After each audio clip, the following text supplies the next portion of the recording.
आप सभी लोगों को नमस्कार।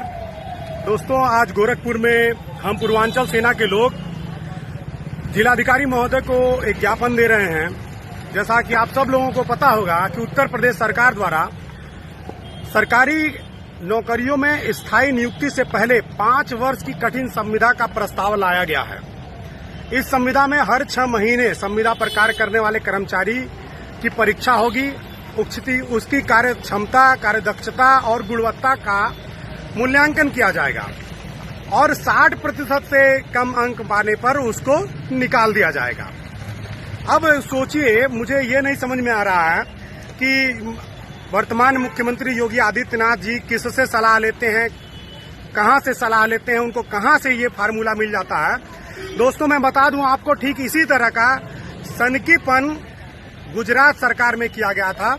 2016 में गुजरात सरकार द्वारा एक व्यवस्था की गई थी जिसको कहते थे फिक्स पे सिस्टम। सेम यही प्रक्रिया थी और उस फिक्स पे सिस्टम को सुप्रीम कोर्ट ने सिरे से खारिज किया था और गुजरात सरकार को लताड़ा भी था कि अगर आप समान काम का समान वेतन नहीं दे पा रहे हैं तो आप अपने आप को दिवालिया घोषित कर दीजिए। तो कुछ इसी तरह का मामला उत्तर प्रदेश में लाया जा रहा है।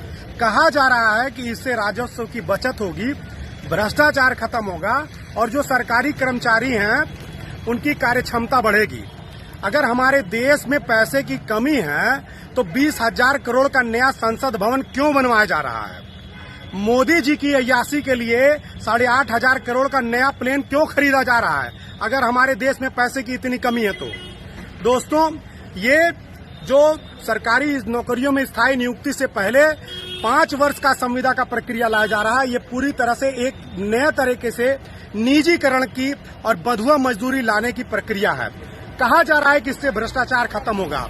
इससे भ्रष्टाचार और बढ़ जाएगा जब सरकारी कर्मचारी जो संविदा कर्मचारी बन जाएगा और उसके गर्दन पर तलवार लटकती रहेगी कि हर 6 महीने में उसको परीक्षा देनी है, तो निश्चित तौर पर जो परीक्षा लेकर के उसको पास करने वाला अधिकारी है उसके हाथों में असीमित पावर आ जाएगा और जो संविदा कर्मचारी है वो अपने काम के प्रति वफादार न रह करके, अपनी नौकरी के प्रति वफादारी न रह करके वो उस अधिकारी की गुलामी करेगा जो उस परीक्षा में पास करके उसको आगे की संविदा उसकी कंटिन्यू करेगा।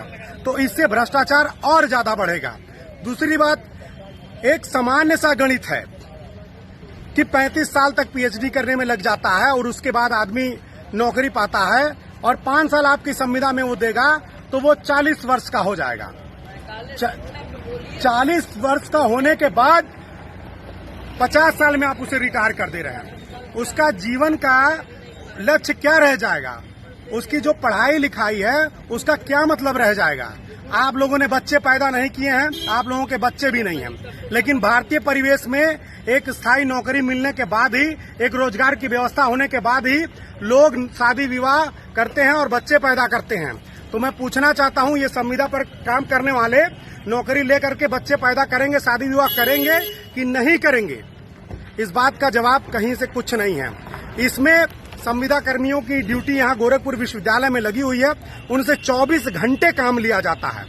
उनका शारीरिक, मानसिक, आर्थिक हर प्रकार का शोषण होता है। तो ये जो सरकार लेकर के आ रही है इसमें कहीं कोई ऐसा दूरदर्शिता नहीं दिखाई देता है। वो कहते हैं भ्रष्टाचार खत्म होगा। तो सरकार की जो सरकारी कर्मचारी हैं उनकी नियमावली में तब पहले से इतनी व्यवस्था है कि यदि वो नियम के विरुद्ध, कानून के विरुद्ध कुछ और काम करते हैं तो उनके खिलाफ तत्काल कार्रवाई होगी। तो फिर ये नई व्यवस्था लाने की क्या जरूरत है? अरे आप कहिए कि आप फिर से इस देश में मनु प्रथा, सामंतवादी प्रथा और गुलामी प्रथा लाना चाहते हैं और हमारे देश के नौजवानों को फिर से गुलामी की जंजीरों से जकड़ना चाहते हैं। तो हम माननीय मुख्यमंत्री महोदय से अपील करना चाहते हैं कि वो अपने इस प्रस्ताव पर फिर से विचार करें। इसकी कहीं से कोई आवश्यकता नहीं है। 5 वर्ष की कठिन संविदा की कोई आवश्यकता नहीं है। इससे भ्रष्टाचार और बढ़ जाएगा, कार्य क्षमता और कम होगी, कर्मचारी डिप्रेशन में जाएगा, सुसाइड करेगा, आत्महत्या का दर बढ़ेगा और इससे हमारा जो श्रम कानून है उसका वायलेशन होगा जो कि हमारे संविधान और लोकतंत्र के खिलाफ है।